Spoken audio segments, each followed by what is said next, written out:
Jesús, el pan de vida. Si vamos a hablar de esto, lo primero que tenemos que hacer es tomar el evangelio. Y yo los invito a que cuando termine la reflexión, todo el mundo vaya por su evangelio y lea completito el capítulo del Evangelio San Juan, el número 6. ¿Por qué? Es interesantísimo. Comienza simplemente con el milagro de la multiplicación de los panes. Dice San Juan 6. Algún tiempo después Jesús pasó a la otra orilla del lago de Tiberíades, lo seguía mucha gente y pues eso, se encuentran ahí con un mundo de gente y al ver Jesús mucha gente, le dijo a Felipe, al apóstol, ¿de dónde podríamos comprar pan para dar de comer a todos estos? Dijo esto para ver su reacción, dice el Evangelio, para probarlos, porque él sabía perfectamente lo que iba a hacer, multiplicar panes y peces. Y entonces responde el apóstol, con 200 denarios no compraríamos bastante pan para que cada uno tomara un poco, y 200 denarios era mucho. Pero de pronto dice, aquí hay un muchacho que tiene 5 panes de cebada y 2 peces. Qué interesante. Jesús hubiera podido hacer el milagro él solito, de la nada, como hizo el universo. Dice San Juan en el capítulo 1, por él fueron hechas todas las cosas, sin él no se hizo nada de cuanto ha sido hecho. O sea, Dios Padre, Dios Hijo, Dios Espíritu Santo, los tres hacen la creación. Y la hacen de la nada. No necesitaba 5 panes y 2 peces. No los necesitaba. Y sin embargo dice, Jesús mandó que se sentaran ahí en la hierba. Eran unos 5,000 hombres, sin contar mujeres y niños. Tomó los panes del muchacho y después de haber dado gracias, los distribuyó entre todos. Hizo lo mismo con los peces y les dio todo lo que quisieron. Qué impresionante la generosidad. Recogieron 12 canastos. Sobró. 5,000 hombres, pónganle, siempre hay más mujeres, 6,000-7,000 mujeres, pongan 3,000-4,000 niños. Todo el mundo tenía hijos. A lo mejor más, ¿eh? Comieron todos hasta saciarse. Dice, recojan lo que ha sobrado. Llenaron 12 canastas. Cuando la gente ve el signo, lo sigue. Pero lo primero que tenemos que ver, que no nos pase desapercibido, la generosidad de Dios. Yo soy el pan de vida, sí, pero lo soy en abundancia. Primero hice un milagrito para que la gente crea en mí. Porque si yo les digo a ustedes que yo soy Dios, qué genial, pruébalo. Los milagros son los signos que nos hacen comprender que Cristo habla con autoridad. Habla con autoridad.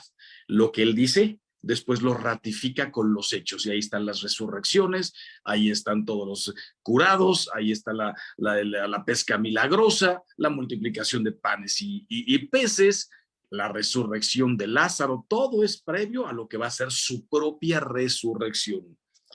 Y repito, la generosidad de Dios. No hace unos cuantos panes, no. Que coman hasta saciarse, pan y pescado. Y recogieron 12 canastas. Entonces dijeron, este es verdaderamente el profeta que debía venir al mundo.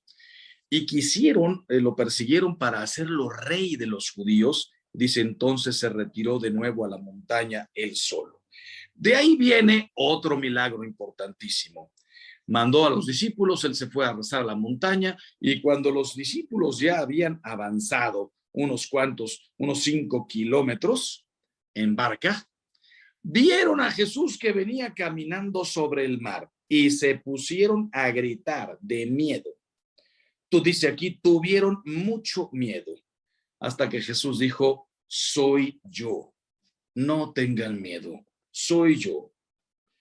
Y quisieron subirlo a la barca, pero al instante la barca tocó tierra. Y entonces viene aquí el grande discurso sobre el pan de vida. Al día siguiente, la gente continuaba en la otra orilla del lago y todos vinieron, se enteraron de que Jesús estaba del otro lado del lago y todos fueron por la orilla, corriendo. Unos llegarían en barcas, otras barcas, dice aquí, llegaron de Tiberíades y se detuvieron cerca del lugar donde estaba la gente para escuchar al Señor. Lo encontraron y le dicen: Maestro, ¿cuándo has llegado aquí? Jesús les contestó: les aseguro que no me buscan por los signos que vieron, sino porque comieron pan hasta saciarse. ¡Qué pena! Hombres y mujeres somos siempre interesados. En lugar de venir, porque este hombre hace unos milagros espectaculares y después pronuncia unos discursos espectaculares y tenemos hambre y sed, pero del pan de la palabra, no. ¿Qué los movió a venir detrás de Jesús? Que regaló pan y pescado por todas partes. Y entonces dice: les aseguro que no me buscan por los signos que vieron, sino porque comieron pan hasta saciarse. Esfuércense por conseguir no el alimento transitorio, sino el permanente, el que da la vida eterna.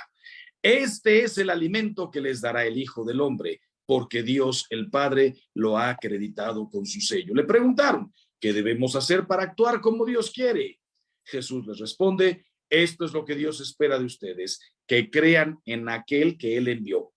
Ellos le dicen: ¿qué señal puedes ofrecernos para que al verla te creamos? ¿Cuál es tu obra? Nuestros antepasados comieron el maná en el desierto, como dice la Escritura. Les dio a comer pan del cielo. Y entonces aquí Jesús responde: les aseguro que no fue Moisés quien les dio el pan del cielo. Es mi Padre quien les da el verdadero pan del cielo. El pan de Dios viene del cielo y da la vida al mundo. Entonces le dijeron: Señor, danos siempre de ese pan. Jesús les contestó, aquí está el título de la charla: yo soy el pan de vida. El que viene a mí no volverá a tener hambre. El que cree en mí nunca más tendrá sed. Pero ustedes, como ya les he dicho, no creen, a pesar de haber visto. Multipliqué panes y peces, los saqué de la nada. Había 5 panes y 2 peces, y yo le di de comer a más de 10,000 personas, hasta saciarse, y recogieron 12 canastos. Ustedes no creen. Todos los que me da el Padre vendrán a mí, y yo no rechazaré nunca al que venga a mí. Porque yo he bajado del cielo, no para hacer mi voluntad, sino la voluntad del que me envió, y su voluntad es que yo no pierda a ninguno de los que él me ha dado, sino que los resucite en el último día. La voluntad de mi Padre es que todos los que vean al Hijo y crean en él tengan vida eterna, y yo los resucitaré en el último día. Los judíos, dice aquí, comenzaron a murmurar, porque él había dicho: yo soy el pan que ha bajado del cielo. ¿Y qué empezaron a murmurar los judíos? Dice: este es Jesús, el hijo de José, el carpintero. Conocemos a su padre y a su madre. Habían visto a María y habían visto a José. Fíjense cómo los hombres inmediatamente empezamos a poner trabas. Pero si yo lo conozco, pero ¿cómo se le ocurre? ¿Pero qué idea trae este? Yo lo he visto en la carpintería. Alguno habrá dicho: a mí me hizo un mueble. ¿Cómo se atreve a decir que ha bajado del cielo? Si sabemos dónde vivió toda la vida, en Nazaret, podemos ir a su casa. Jesús respondió: no sigan murmurando. Nadie puede venir a mí si el Padre que me envió no se lo concede. Está hablando de la fe. Aquí les hago la primera petición de esta charla: no se vayan jamás a la cama, jamás, sin pedir: aumenta mi fe, mi esperanza y mi amor.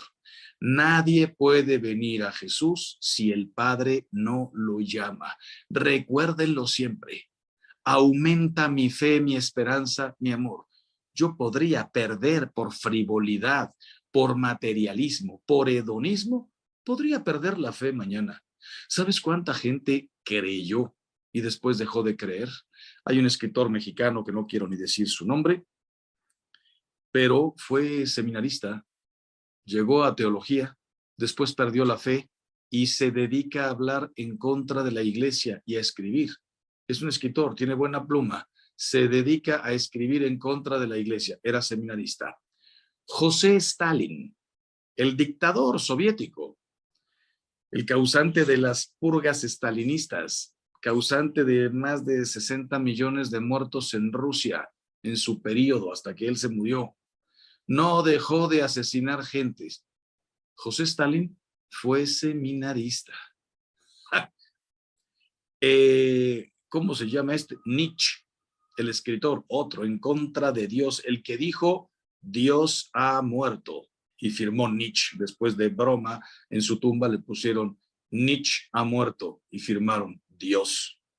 Nietzsche fue hijo de un pastor protestante, pero por supuesto que habrá vivido su fe de niño, su fe de adolescente. Después no sabemos qué, lo llevó no solamente a perder la fe, sino a escribir los peores libros en contra de Dios, de la religión y de la iglesia, concretamente luterana, que es la que él conoció, y de todas las iglesias. Yo puedo perder mi fe mañana. Entonces, no sigan murmurando. Nadie puede venir a mí si el Padre no lo llama. No te vayas a la cama sin pedirle a Dios fe, esperanza y amor. Y dice, está escrito en los profetas, todo el que escucha al Padre y recibe su enseñanza viene a mí. Esto no significa que alguien haya visto al Padre, solamente aquel que ha venido de Dios ha visto al Padre. Yo les aseguro que el que cree tiene vida eterna. Yo soy el pan de vida. Sus padres comieron el maná en el desierto y sin embargo murieron. Este es el pan que ha bajado del cielo para que quien lo coma no muera. Y entonces aquí viene en el versículo 51 el discurso eucarístico. Jesús añadió, yo soy el pan vivo bajado del cielo. El que come de este pan vivirá para siempre, y el pan que yo daré es mi carne. Yo la doy para la vida del mundo. Dice aquí, esto provocó una fuerte discusión entre los judíos, los cuales se preguntaban, ¿cómo puede éste darnos a comer su carne? Jesús les dijo, yo les aseguro que si no comen la carne del Hijo del Hombre y no beben su sangre, no tendrán vida en ustedes. El que come mi carne y bebe mi sangre tiene vida eterna y yo lo resucitaré el último día. Mi carne es verdadera comida y mi sangre es verdadera bebida. Estos son los versículos que los protestantes ignoran. No pueden leerlos, incluso los que se llaman cristianos. Solo los católicos creemos esto. Hasta los cristianos quitaron por una parte a la Santísima Virgen María y estos versículos no los pueden ver porque dicen, lo dijo en forma figurada. Esto significa mi carne, esto significa mi sangre. Y de pronto llegan a este versículo. Mi carne es verdadera comida y mi sangre es verdadera bebida. Se les cae a los protestantes de las manos el evangelio cuando llegan a este versículo.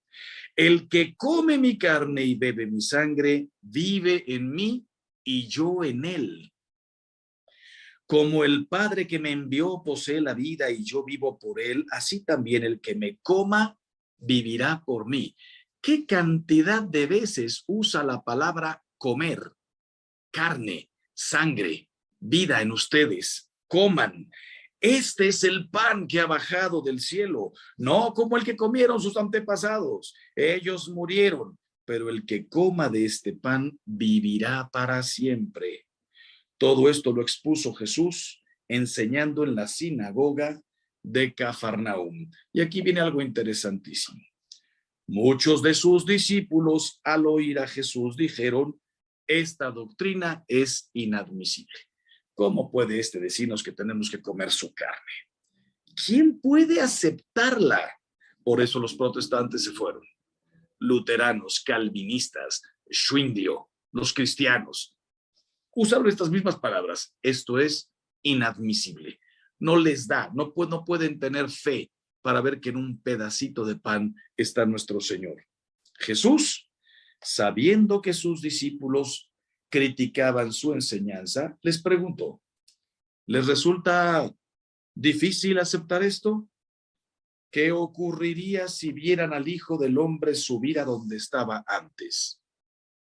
¿Qué pasaría si yo ahora empezara una especie de ascensión? Si yo me elevara ahorita, ¿cómo los dejaría? Pero Jesús lo que quiere en nosotros es la fe. Jesús podría haber hecho así, que saliera fuego. Podría haber subido al cielo y bajar 5 minutos después. Podría ser que se le aparecieran como en la transfiguración 10 de los profetas o los 12 profetas y más los otros 4 mayores. Hay 12 menores, 4 mayores. Podía haber traído a Moisés y hacer que Moisés dijera, sí, yo les di el maná, pero no fui yo, fue el Padre. En cambio, el verdadero pan es este, Jesús. Se hubieran quedado todos de a 4. No hizo nada de eso, porque quería la fe. Dijo esto, pero algunos de ustedes no creen. El Espíritu es quien da la vida, la carne no sirve para nada. Las palabras que les he dicho son espíritu y vida, pero algunos de ustedes no creen. Dijo esto Jesús porque sabía desde el principio quiénes eran los que no creían y quién lo iba a entregar. Y añadió, por eso les dije, nadie puede venir a mí si el Padre no se lo concede. Tenemos que pedirle fe todos los días a Dios. Desde aquel momento, muchos de sus discípulos se retiraron y ya no andaban con él. Nunca confundan discípulos con apóstoles. Jesús tenía 200, 300, 500 discípulos que ya lo venían siguiendo a todas partes. De esos discípulos, escogió 12 apóstoles, no nos confundamos. Entonces Jesús preguntó a los 12, no a los 500, muchos comenzaron a marcharse. Preguntó a los 12, ¿ustedes también se quieren marchar? Simón Pedro le respondió, Señor, ¿a quién iríamos? Tú solo tienes palabras de vida eterna. Nosotros creemos y sabemos que tú eres el Santo de Dios. Jesús entonces concluyó, ¿no los elegí yo a los 12? Y sin embargo uno de ustedes es un diablo. Y no dijo quién, no lo desveló. Se refería a Judas, hijo de Simón Iscariote, porque Judas, precisamente uno de los 12, lo iba a entregar. Hasta aquí el Evangelio. Yo nada más quiero que tomen conciencia, después ustedes lo leen palabra por palabra. Quiero que tomen conciencia de esto. Pedro vivía en Cafarnaúm, ahí estaba su casa, ahí estaba la casa de la suegra. Los discípulos y los apóstoles organizaron toda esta comitiva, hicieron que viniera mucha gente. Imagínense, porque nos tenemos que meter en ese momento, que yo les pidiera a todos ustedes, júntenme 10,000 personas. Como a veces hago en mis conferencias, 3,000 gentes a la conferencia, me ha tocado 17,000, me han tocado las ordinarias en las noches, 1,000 personas. Nosotros crecimos con la Eucaristía. En aquel momento no tenían ni idea. Imagínense que yo soy Simón Pedro y yo solito traje 200 personas y los otros 12, los otros 11, cada uno 50, 100, 150. Más los discípulos invitaron a otros y ahí se juntaron miles de personas. Y de pronto Simón Pedro, orgullosísimo, diciendo, van a ver lo que les va a decir. No se imaginan ustedes a quién traje. Van a ver, escuchen. Jesús comienza a hablar y de pronto sale con esto. Tienen que comer mi carne y beber mi sangre. ¿Saben ustedes que beber sangre era lo peor que se le podía pedir a una persona? Ellos creían que la sangre era la vida. ¿Cómo me puedo comer yo la vida del otro? ¿Por qué los testigos de Jehová no aceptan las transfusiones de sangre que para nosotros cristianos es lo más normal? Mi hija necesita sangre, voy y pido 2 litros. En cambio ellos no me puedes dar la vida del otro. Bueno, si los testigos de Jehová son de estos años y tienen esa ignorancia impresionante, imagínense hace 2,000 años. Comenzarían los judíos a decir, ¿qué? ¿Oí bien? Nos está pidiendo que mordamos su carne. Yo les voy a dar a comer mi carne. ¿En qué momento se volvió loco este hombre? Les voy a dar a beber mi sangre. ¿En qué momento perdió la cabeza? Los mismos apóstoles y todos los discípulos se quedaron escandalizados. Pedro se imaginaba que Jesús iba a hablar del reino de Dios. Que nos cuente ahorita la parábola del hijo pródigo. Qué precioso. Ahora que hay tanta gente. Que nos cuente el buen samaritano. Que nos hable del perdón. Que nos hable de la casa del Padre. Que nos hable de la paz que vino a traernos. Ojalá que diga algo de los romanos, a ver si ya los romanos van a desaparecer aquí. Pedro sintió, traigo a mi mejor gallo. Aquí está Jesús y viene a hablar con ustedes. Y ese Jesús dice, tienen que comer. El que no coma mi carne y beba mi sangre, no tendrá vida. El que come mi carne y bebe mi sangre, yo lo resucitaré en el último día. Está juntando incluso dos cosas. Hablando de la Eucaristía, comer mi carne y beber mi sangre, que no existía, y está hablando de la resurrección, que no creían. Los fariseos y los saduceos, unos sí creían en la resurrección, pero nada más del espíritu, no de la carne. La carne se pudre. Peleaban entre ellos, fariseos, saduceos, y viene él y junta, el que coma mi carne y beba mi sangre, yo lo resucitaré. Y como alguno habrá hecho una cara como diciendo, no estás hablando en serio, ¿verdad? Mi carne es verdadera comida y mi sangre es verdadera bebida. El que come mi carne y bebe mi sangre tendrá vida eterna. Está en mí y yo en él. Pueden imaginarse el escándalo, incluso la desilusión en las caras también de los 12. ¿Y usted cómo sabe, padre? Se voltea a Jesús y les dice a los 12, viéndoles las caras, ¿también vosotros queréis marcharos? ¿También ustedes se van a escandalizar de estas palabras? Y ahí otra vez Pedro, así como Pedro había dicho en la barca, Señor, mándame ir a ti. Así como Pedro había dicho ahí en este lugar, Cesarea de Filipo, ¿quién dice la gente que soy yo? Y Pedro contestó, después de que alguien dijo, unos dicen que el Mesías, otro que uno de los profetas, uno que Juan el Bautista que ha resucitado, otros dicen que no sé cuál. ¿Y vosotros quién decís que soy yo? Se adelanta Pedro y dice, tú eres el Hijo del Dios vivo. Pedro, bienaventurado eres. Esto no te lo reveló ni la carne ni la sangre. Ha sido mi Padre que está en el cielo el que te ha sugerido estas palabras. Lo mismo aquí. De pronto dice, ¿también vosotros queréis marcharos? Responde Pedro lleno del Espíritu Santo, porque siempre ya sabemos que Pentecostés fue después, pero hay Pentecostés chiquitos, por decirlo así, previos, que fueron recibiendo los apóstoles, concretamente Pedro. En este momento dice, ¿a quién iríamos? Solo tú tienes palabras de vida eterna. Y entonces los 12, incluido Judas, que era un diablo, incluido Judas, los 12 se quedan con Cristo. De ahí nos saltamos hasta la última cena, en donde ya hace concreto. Primero se los había dicho, se los había anunciado, adelantado. Cuando llega la cena, toma el pan, tomad, comed, todos de él. Esto es mi cuerpo. Jesús, el pan de vida, verdadera comida, verdadera bebida, verdadero alimento. Tomad, bebed. Esto es mi sangre que se entrega por ustedes. Son las palabras que nosotros seguimos repitiendo todos los días en la consagración.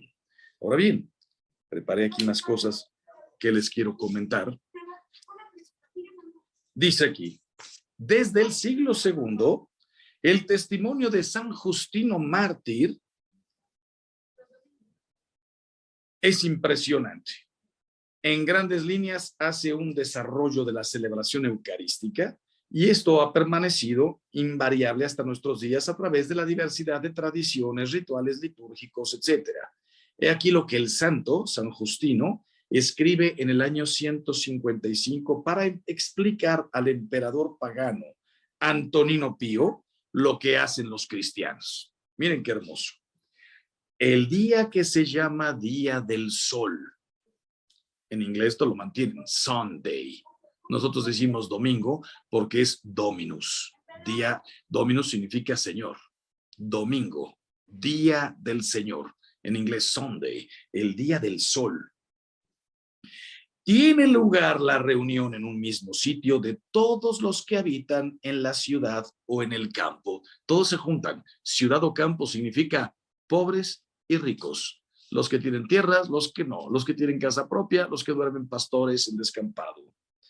Se leen las memorias de los apóstoles, lo que nosotros hacemos. Leemos los Hechos de los Apóstoles en la primera lectura. Los escritos de los profetas, es lo que hacemos nosotros en la Eucaristía, tanto tiempo como es posible. Nosotros a veces decimos, ¿cuál es la misa más rápida? ¿En dónde el Padre tarda menos tiempo? Aquí dicen, tanto tiempo como es posible, porque mi palabra es también alimento. Cuando el lector ha terminado, el que preside toma la palabra para incitar y exhortar a la imitación de cosas tan bellas. ¿Qué es esto? La homilía. Como se dan cuenta, aquí todavía no habló en el nombre del Padre, el Gloria. Todavía no era así la misa. Muchas cosas se fueron añadiendo. Aquí se comenzaba con las lecturas. El sacerdote daba la homilía, el que preside. Luego nos levantamos todos juntos y oramos por nosotros. La oración de los fieles, que se tiene inmediatamente, no después de la homilía, porque nosotros ya ponemos homilía y después el credo. El credo se hizo en el año 400, en el concilio de Constantinopla y de Éfeso. Aquí en el año 155, después de la homilía, se pasaba directamente a la oración de los fieles y se pedía hasta por el emperador, por todos y por todos los demás donde quiera que estén, a fin de que seamos hallados justos en nuestra vida y nuestras acciones y seamos fieles a los mandamientos para alcanzar así la salvación eterna. Oración de los fieles. Cuando termina esta oración, nos besamos unos a otros. El saludo de la paz. En aquel tiempo se llamaba el ósculo de la paz. El beso de la paz, algo sagrado. Se daban la paz. Ustedes piensen que en tiempos del imperio, la cantidad de enemigos, de muertes, los gladiadores, todo eso, la vida no valía un pepino. Llegan los cristianos y empezamos a apreciar unos a otros y la paz. Luego se lleva al que preside a los hermanos pan y una copa de agua y de vino mezclados. El ofertorio. El ofertorio. Se trae en procesión las hostias que vamos a consagrar, es pan, después será el cuerpo de Cristo, y agua mezclada con vino. Ponemos siempre los sacerdotes unas gotitas al vino, porque así se acostumbraba en aquel tiempo, mezclados. El presidente, el que preside, el sacerdote, los toma y eleva alabanzas y gloria al Padre del universo. ¿Qué es esto? El prefacio. Oraciones, alabanzas, gloria, que termina hoy por hoy con el santo, santo, santo es el Señor Dios del universo. Llenos están el cielo y la tierra de tu gloria. Hosana en el cielo, bendito el que viene en nombre del Señor. Hosana en el cielo. Esas alabanzas al Padre del universo por el nombre del Hijo y del Espíritu Santo. Por eso también se dice, cuando decimos no el santo, sino el por Cristo, con Él y en Él. A ti, Dios Padre omnipotente, todo honor y toda gloria por los siglos de los siglos.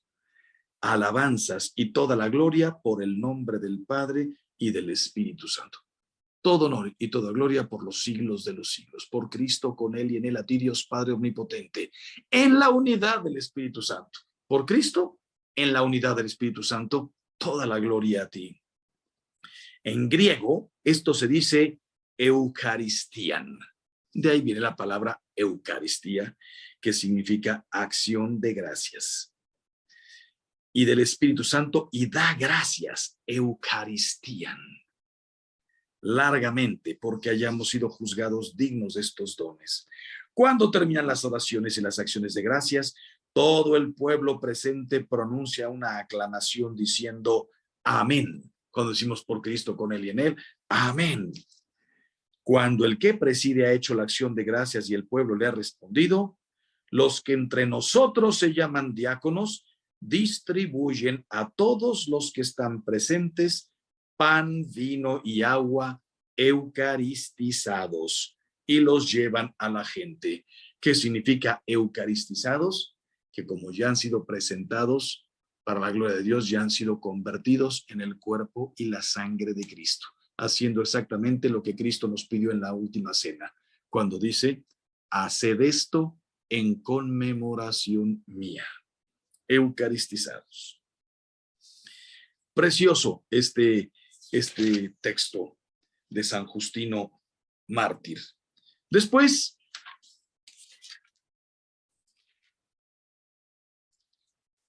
el nombre de este sacramento, ¿por qué decimos pan de vida? Mira, la riqueza inagotable de este sacramento se expresa mediante los distintos nombres que se le da.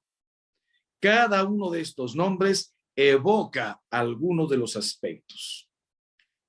Y por tanto, no solamente Jesucristo, pan de vida, dice aquí. Eucaristía, porque es acción de gracias a Dios. La palabra eucaristein, recuerdan, la bendición judía que se proclamaba desde tiempos de Moisés, sobre todo durante la comida, y se recordaban las obras de Dios, la creación, la redención y la santificación. Por eso llamamos Eucaristía a toda la misa, porque todo es un acto de acción de gracias a Dios Creador, a Jesucristo Redentor, al Espíritu Santo Santificador. ¿Cuáles son las obras de Dios? La creación, la redención y la santificación. Se le llama también banquete del Señor, porque se trata de la cena que el Señor celebró con sus discípulos, la víspera de su pasión y de la anticipación del banquete de bodas del Cordero en la Jerusalén celestial. Saben que a nuestro Señor le encantaba poner como ejemplo un banquete de bodas. Por eso, en algunas parábolas, llega el novio y entraron todos al banquete y estaban las vírgenes. 5 entraron al banquete, otras 5 no. El cielo será un gran banquete, dice Jesús, y mi Padre les servirá. Ahora ustedes obedezcan a mi Padre. Allá en el cielo seremos servidos, amados, llenados en plenitud por parte de Dios. Se le llama también fracción del pan, porque este rito propio del banquete judío lo había dicho Moisés, celebrando la primera Pascua. Jesús también celebra la Pascua, nomás que para nosotros la Pascua ya tiene otro sentido 1000 veces más grande. La Pascua judía fue la liberación de Egipto. ¿Y sabes qué? El Éxodo, qué tremendo. ¿Cuántos de los judíos hicieron éxodo sin haber hecho éxodo? ¿A qué me refiero? Salieron de la esclavitud de los egipcios y se murieron todos por incrédulos en el desierto. De los que salieron de Egipto, nadie llegó a la tierra prometida, ni Moisés. Caminaron 40 años por el desierto. Todos estos se murieron. ¿Quién entró a la tierra prometida? Los que fueron naciendo, porque Dios se enfadó tanto de que sacándolos de Egipto, acaban de ver que abría el mar rojo en 2. Sale todo el pueblo, se cierran las aguas, matan a todos los egipcios, nada más llegar al monte Horeb. Como Moisés se tardaba porque estaba hablando con Dios en el Horeb cuando recibe los 10 mandamientos, baja Moisés y se encuentra con que están todos bailando en torno a un becerro de oro. El pueblo, después de haber visto el milagrazo, ya eran libres, ya no tenían que hacer más ladrillos para construir las ciudades granero, Pitón y no sé cuál era la otra, y pirámides. Ya no tenían que hacer nada de eso. Salen, se les desapareció un poquitín Dios, cayeron en dudas y le dicen a Aarón, que era el que se quedó en representación de Moisés ahí a cuidar, haznos un Dios, no tenemos Dios, haznos un Dios. Hicieron un becerro de oro, ¿Te lo puedes creer? Después de ver los milagros que había hecho Dios. Increíble. Hacen el becerro, se ponen a bailar, a cantar. ¿Hicieron éxodo? Sin hacer éxodo. Solo salieron del pueblo de los egipcios, pero siguieron pecando. Y aquí te voy a hacer una preguntota. Dentro de poco nosotros también tendremos que hacer nuestro propio éxodo. Vamos a celebrar la Pascua. ¿Qué cantidad de cristianos hará éxodo sin hacer éxodo? Todos vamos a ir con nuestra vela a la iglesia. El Jueves Santo iremos a la misa, la última misa. El Viernes Santo pasaremos a adorar la cruz. En la vigilia pascual estaremos a oscuras, encenderemos la luz, pasaremos con nuestra vela, nos la van a encender. Al final de la misa todos comulgaremos y al día siguiente algunos seguiremos en los mismos pecados. No estoy hablando de las cosas que se te escapan. Se me escapó un pensamiento, se me escapó una mala palabra, me enfadé con mi esposa, regañé muy feo a mi hijo. Estas cosillas involuntarias son propias del carácter humano y te digo que ayudan a nuestra santificación. En cambio, estoy hablando de los que tienen hábitos de pecado. Después del domingo de Pascua, seguiré viendo pornografía. Seguiré con una amante que veo de vez en cuando y no quiero dejar. Seguiré robando en el trabajo. Después de haber ido a la vigilia pascual, a la adoración de la cruz, después de haber estado en la última cena, de haber dicho amén 1000 veces, de haber participado en la visita a las 7 casas, de haber rezado el rosario de la mano de María, de haber hecho la procesión del silencio el Viernes Santo, el Vía Crucis, yo cumpliré con todo. Y después del lunes de Pascua, martes de Pascua, el miércoles de Pascua, volveré a robar en el trabajo porque lo tengo como hábito. Seguiré hablando mal de la gente. ¡Qué tragedia! Hice éxodo, Pascua, sin hacer éxodo. Reflexiónalo. Esta es una oportunidad para dejar los pecados que nos encadenan. No te preocupes si un día caíste en gula. Te confiesas y ya está. Una cosa es que un día se me antojaron los tacos y me comí uno de más, las pupusas, y me comí 2 de más. No pasa nada. Después pides perdón, te arrepientes. Es más, tu estómago mismo te va a decir, no, te tenías que haber comido esas últimas 2 pupusas. No me refiero a esos pecadines que se nos escapan, sino al que tiene el vicio de la gula, el vicio de la impureza, el vicio de la infidelidad, el vicio de la soberbia.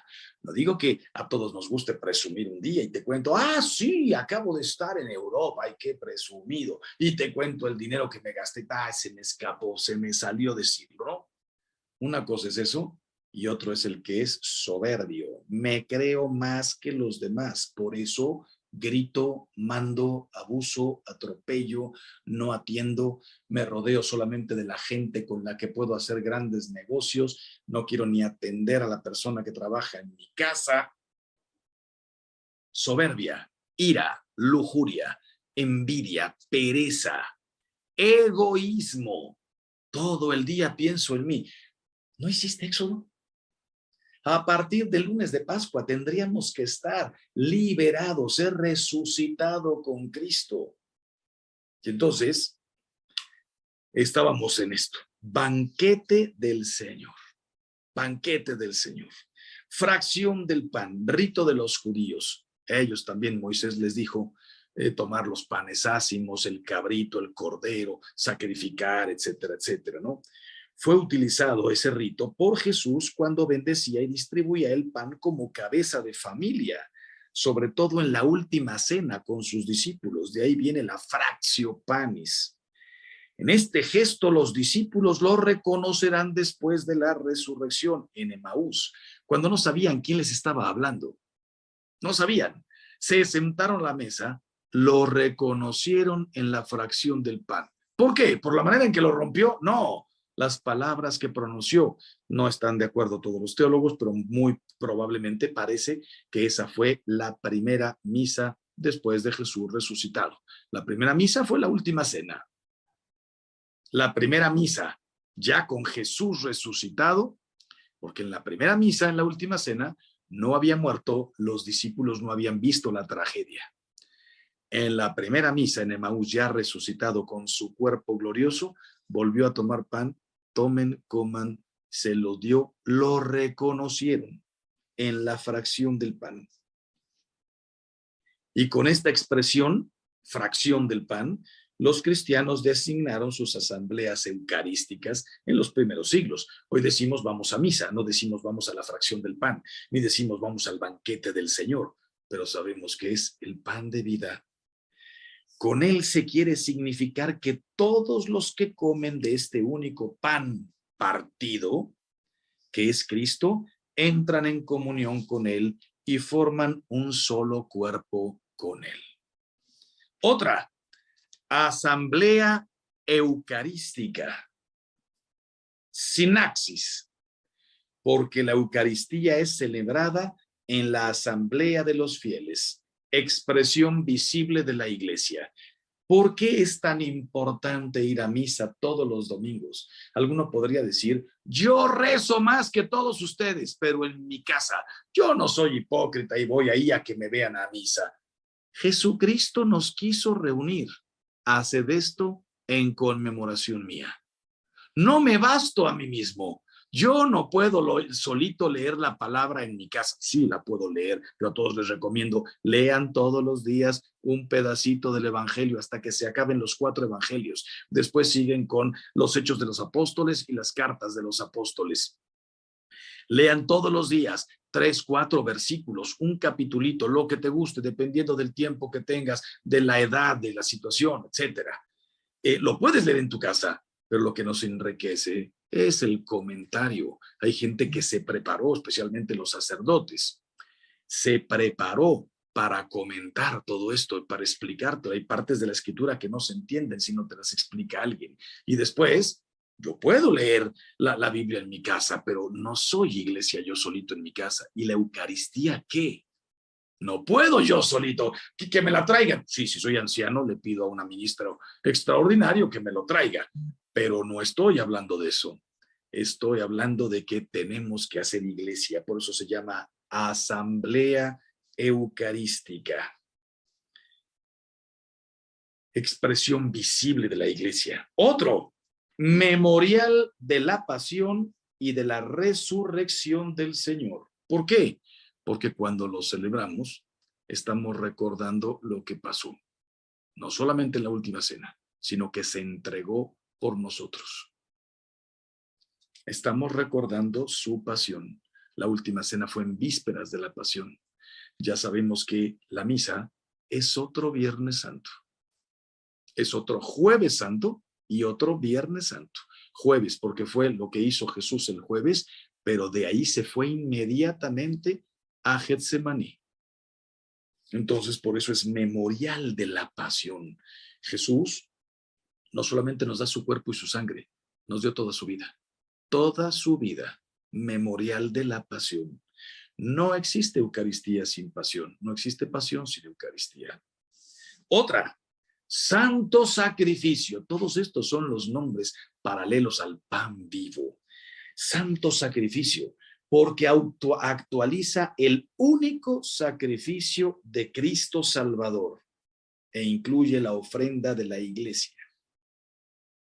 Santo sacrificio de la misa, sacrificio espiritual, sacrificio puro. Yo no estuve el Viernes Santo, estuve en el corazón de Dios, sí, pero yo no estaba ahí presente. Yo podría decir, yo no lo crucifiqué, perdónenme, pero yo no lo insulté.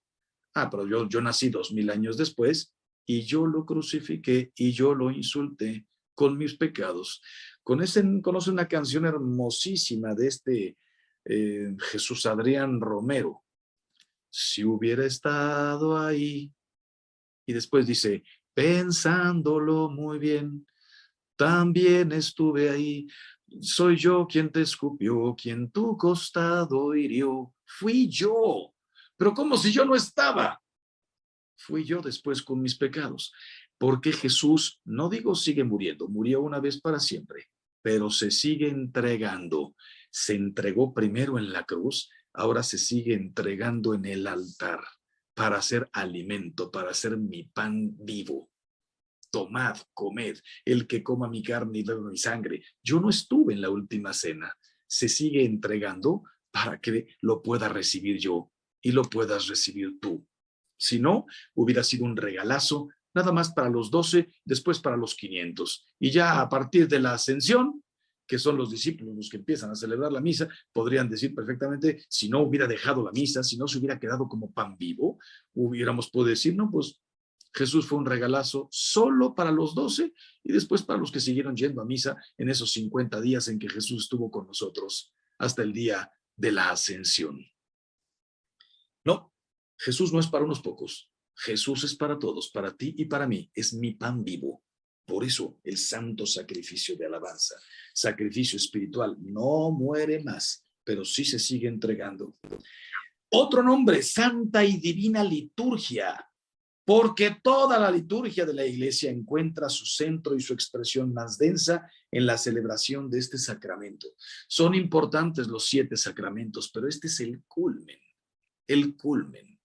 la Eucaristía. En el mismo sentido se le llama también celebración de los santos misterios. Jesús vino al mundo para ser modelo, camino, verdad, vida, para hablarnos del Padre, porque teníamos a un Padre totalmente desconocido, un Padre que pide, cuando entres al pueblo, mata a hombres, mujeres y niños. La ley de Moisés, cuando ya no te guste tu mujer, dale un libelo de repudio y devuélvesela a su papá. ¿De verdad querría eso Dios Padre? O sea, así se lo dijeron los apóstoles. Moisés nos permitió divorciarnos de nuestras mujeres. Dice, sí, por la dureza de vuestro corazón, porque ustedes pelean. Al principio no fue así. Así que ahora yo les digo realmente lo que hay en el corazón del Padre. Lo que Dios ha unido, que no lo separe jamás el hombre. Jesús vino a ser modelo, camino, verdad, vida, a enseñarnos el verdadero corazón del Padre. Ojo por ojo, diente por diente. Ves a una mujer en adulterio, apedréala. No es así. Los musulmanes todavía lo hacen. Como salga una mujer sin velo a la calle, apedrénla. En los países más radicales, un muchachito que roba, córtale el brazo. ¿Eso lo quiere de verdad Dios? Jesús vino a hablarnos del corazón del Padre, perdonar 70 veces 7, dar la vida por los demás. Toda la liturgia es preciosa. Celebración de los santos misterios. Santo sacramento, porque es el sacramento de los sacramentos. Con este nombre se designan las especies eucarísticas guardadas en el sagrario. Y las últimas 2, y terminamos. Comunión, porque por este sacramento nos unimos a Cristo, que nos hace partícipes de su cuerpo y de su sangre. Por eso es comunión. Nos unimos para formar un solo cuerpo. Solo los católicos estamos todos en comunión. Los cristianos están en comunión de ideas, de pensamientos. Nosotros recibimos al Dios verdadero. Somos miembros de su cuerpo místico. Se le llama también, finalmente, Santa Misa.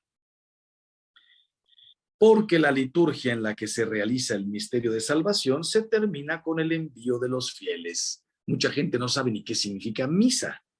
En latín se decía missio. De ahí viene misión, significa enviar. A fin de que cumplan la voluntad de Dios en su vida cotidiana. En latín se decía misa est. Al terminar, ha sido enviada la asamblea a vivir como cristianos por todas partes. Qué belleza todo lo que tiene que ver con este pan de vida. Y por último, miren lo que dice aquí. Se le llama también al pan de vida, a la Eucaristía, a la comunión, a la Sagrada Liturgia. Todo lo que hemos dicho también se le puede llamar las cosas santas. En latín, santa. Griego, tahagia. ¿Qué significa? Las cosas santas. Es el sentido primero de la comunión de los santos. ¿Qué es la comunión de los santos? De todos los que comulgamos y nos estamos esforzando, no por ser perfectos, porque no existe ni siquiera un santo fue perfecto. pero por ser lo más santos posibles. Pan de los ángeles, pan del cielo, medicina de inmortalidad, viático, cuando ya estoy sintiendo a lo mejor que llega la muerte, el viático para irme acompañado al cielo. Pues bueno, queridos hermanos, me quedan 2 minutitos. Ya dije todo lo que me viene a la mente, lo que está en el catecismo, lo que está en el evangelio. Comenzamos hablando de la escandalizada que se dieron los apóstoles, pero fíjense, ese capítulo del evangelio fue buenísimo y fue buenísimo que se escandalizaran, porque después nosotros nos íbamos a escandalizar de muchas otras cosas. Por ejemplo, no al aborto, por ningún motivo. Oye, pero es que mi bebé viene enanito, viene ciego. Viene, ya vi la radiografía, viene sin piernas. Hay bebés que han nacido así. Mátalo, mátalo en el vientre, que no nazca. Y yo vengo y te digo, lo recibes como viene, ciego, sordo, como venga. Trae un gen que ya se lo vimos en los aparatos, que va a tener mal toda la vida, problemas para caminar. La vida se recibe como viene, y ahí algunos dicen, duras son estas palabras. ¿Quién puede oír esta doctrina? La eutanasia, por ningún motivo. ¿Cómo que no? Mi padre tiene 94 años, tiene unos dolores tremendos, él ya pidió que lo ayudemos a morir. Y vengo yo y te digo, lo ayudamos a que viva mejor, ponle calmante, hazle compañía, recemos con él, pero la vida no se toca. Duras son estas palabras. Con lo fácil que sería inyectarle algo y mandarlo a la otra vida feliz y que pare de sufrir. Me quiero casar, hombre con hombre, mujer con mujer, por ningún motivo. Y eso te lo dice además la naturaleza. Y los fines del matrimonio son el amor de los cónyuges y la apertura a la vida. ¿A cuál vida entre 2 hombres, 2 mujeres? Bueno, sí, puedo adoptar, puedo comprar en un banco de esperma, puedo alquilar un vientre. Y viene la Iglesia Católica y te dice, por ningún motivo, duras son estas palabras. Yo soy hombre y me encanta este hombre y me quería yo casar con él. Dice la Biblia, los creó varón y mujer. Varón y mujer, no hay 10 géneros. ¿Cómo que no hay 10 géneros? Hoy en todo el mundo ya ni siquiera se usa la palabra sexo. Ya vas al aeropuerto y tu pasaporte en algunos países ya no dice sexo, género. Y si te metes a la computadora a llenar los requisitos de no sé qué, te pone hombre, mujer, otros. ¿Qué es otros? Ahí quieren que pongamos bisexual, asexual, su cuerpo de hombre pero soy mujer, el hombre que está dentro de mí, soy un hombre atrapado en el cuerpo de una mujer. Y un día en una charla partí a todos de risa cuando dije, ¿saben qué? Yo ya pasé por esas, yo ya viví eso. Se me queda toda la gente viendo. Yo también fui un hombre atrapado en el cuerpo de una mujer, hasta que mi mamá me dio a luz. Ya soltaron todos la carcajada. Dios mío, padre, nos estábamos poniendo rojos, pensamos que usted... pues mira, qué bueno que los discípulos se escandalizaron y Jesús les dijo, esto los escandaliza. ¿Qué sería si me vieran ahorita subir al cielo? Esto es la realidad, tienes que comer mi cuerpo y beber mi sangre. ¿Esto les escandaliza que no puedes asesinar a nadie, no existe la eutanasia? ¿Esto les escandaliza que no puedes matar a un bebé en el vientre de su madre? ¿Esto los escandaliza que el matrimonio es para siempre? Sería genial que la Iglesia Católica te dijera, bueno, ok, se vale un divorcio en la vida. Bueno, como los ortodoxos, 2 divorcios en la vida. Hombre, qué genial vivir 30 años con una mujer, después 20 con otro, terminar la vida con una tercera persona. No me digas. No existe el divorcio. Los casos de nulidad son otra cosa cuando la Iglesia confirma que estos 2 nunca se casaron. Aunque se casaron y lo vimos, no fue matrimonio, hubo engaños, es lo que pasa antes del matrimonio, no después, antes. Y entonces esto se escandaliza que no hay divorcios, esto se escandaliza que no hay matrimonios del mismo sexo, esto se escandaliza que tal, que tienes que perdonar 70 veces. No. ¿Cómo puedes perdonar 70 veces? Tienes que perdonar todo y siempre. Recurrir a la justicia, si este señor me debe dinero, te perdono en mi interior. aunque te tenga que poner una demanda. Y por eso existen las cárceles y los cristianos aceptamos la cárcel. Este hombre violó a una niña. Lo tengo que perdonar. ¿Y sabes qué? Estás perdonado, pero te meto a la cárcel. Tú no puedes estar en la calle. Y si fue una cosa gravísima, te meto 50 años, pero te perdono. Ojalá que un día nos veamos en el cielo. Aquí en la vida tengo que recurrir a la justicia porque tiene que haber justicia, dijo Jesús. Visitar a los encarcelados, no dijo liberar a los encarcelados. Hay gente que no puede estar fuera. Todo esto os escandaliza. Que tienes que perdonar 70 veces 7, aunque tengas que recurrir después a la justicia, pero perdona. No odies a nadie. Qué bueno que se escandalizaron los apóstoles cuando Jesús dijo, comer mi carne, beber mi sangre.